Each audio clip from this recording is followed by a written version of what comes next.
တမိုင်းဦးရာဇဝင်ရဲ့မြူကိုးတွေကြားမှာထေဝါစန်းကျယ်လာတဲ့ပကံပြည်ကြီးရဲ့အဆောက်အဦဇလံဟာစတင်ခဲ့ပါတယ်။ရန်သူမျိုး၅ပါးနဲ့တာရဲဆိုးကြီးတွေကိုမြတစင်နဲ့နှိမ်နှင်းအောင်ပွဲခံခဲ့တဲ့သူရဲကောင်းပြူစောတိမင်းကြီးဟာတိုင်းပြည်ရဲ့အခြေခံအုတ်မြစ်ကိုခိုင်ခိုင်မာမာချမှတ်ပေးခဲ့ပါတယ်။ပြူစောတိမင်းကြီးရဲ့အရှိန်ဝါပြီးတဲ့နောက်တားတော်ထီမင်းရင်ထိုမှတဆင့်ရင်မင်းပိုက်စတဲ့မင်းဆက်ပေါင်းများစွာဟာပကံရဲ့ထီးနှံကိုဆက်ခံခဲ့ကြပါတယ်။အချိန်တွေတရွေ့ရွေ့ကုန်လွန်သွားပြီးမင်းဆက်တွေတဖြည်းဖြည်းပြောင်းလဲလာခဲ့ပေမဲ့ပကံပြည်ကြီးကတော့ရာဇဝင်ထဲမှာငြိမ်သက်စွာနဲ့ရင့်ကျက်လို့နေခဲ့ပါတယ်။အချိန်တွေရာစုနှစ်ချီရွေ့လျားလာပြီးတဲ့နောက်ညောင်ဦးအရက်မှာတော့ထူးခြားတဲ့လူတစ်ယောက်ရှိနေခဲ့ပါတယ်။သူကတော့အာနာဆက်ကိုမမော်ခြင်းမရှိပဲမိမိရဲ့တခွားခင်းလေးကိုသာအသက်တမျှမျက်နှိုးတံပိုးထားပြီးအေးချမ်းစွာလောက်ကင်စားတောက်နေတဲ့တောင်သူကြီးညောင်ဦးစောရဟန်းပဲဖြစ်ပါတယ်။ဒါပေမဲ့ကံကြမ္မာရဲ့အလှည့်ပြောင်းကစောင့်ကြိုနေပါတယ်။တနေ့သောအခါမှာပကံပြည့်ရှင်တိန်ခုံမင်းကြီးဟာအချွေရန်အပေါင်းချံရန်ပြီးတောကစားထွက်လာခဲ့ရာကနေမမျော်လင့်ပဲတောင်သူကြီးရဲ့တိတ်ဆိတ်လာတဲ့တခွားဆိုင်ခင်းဤသို့စိုက်မြိုင်ရောက်ရှိလာခဲ့ပါတော့တယ်။တောလေရင်ပင်မနှွမ်းနေပြီးစာလောင်မှုတိတ်နေတဲ့ဘရင်ကြီးဟာဝင်းမဲ့နေတဲ့တခွားသီးတွေကိုမြင်တဲ့အခါမစင်ကျင်နိုင်ပဲဖြစ်သွားခဲ့ပါတယ်။ချမ်းရှင်တောင်သူကြီးရဲ့ခွင့်ပြုချက်ကိုလုံးဝမတောင်းပဲ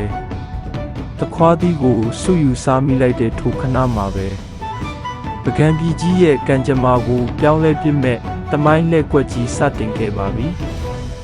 သူ့ရဲ့အသက်သွေးကြောလိုစိုက်ခင်းကိုအထိပါမခံနိုင်တဲ့တောင်သူကြီးဟာဒေါသကြီးနဲ့ထွက်လာခဲ့ပါတယ်။ခိုးစားသူဟာတိုင်းပြည်ရဲ့အရှင်သခင်ဘုရင်ကြီးမှမသိရှာပဲမိမိလက်ထဲကစိုက်တူးရင်းနဲ့လွှဲရိုက်လိုက်မိရာကနေ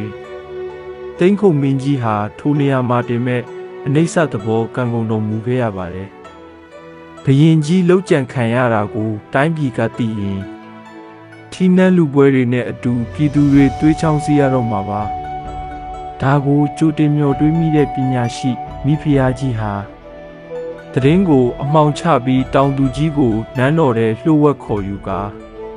ဘသူမှမထင်မှတ်ရဲတဲ့တမိုင်းဝင်လှုပ်ဝက်အကြံအစီတစ်ခုကိုစတင်ဖန်တီးပါတော့တယ်ဒါပေမဲ့မှုမှတ်တွေကမတင်ကားလို့စမ်းတက်ကြတဲ့အခါရာဇဝင်ထဲမှာအစမ်းကျယ်ဆုံးဖြစ်ရကြီးပေါ်ပေါက်လာခဲ့ပါတယ်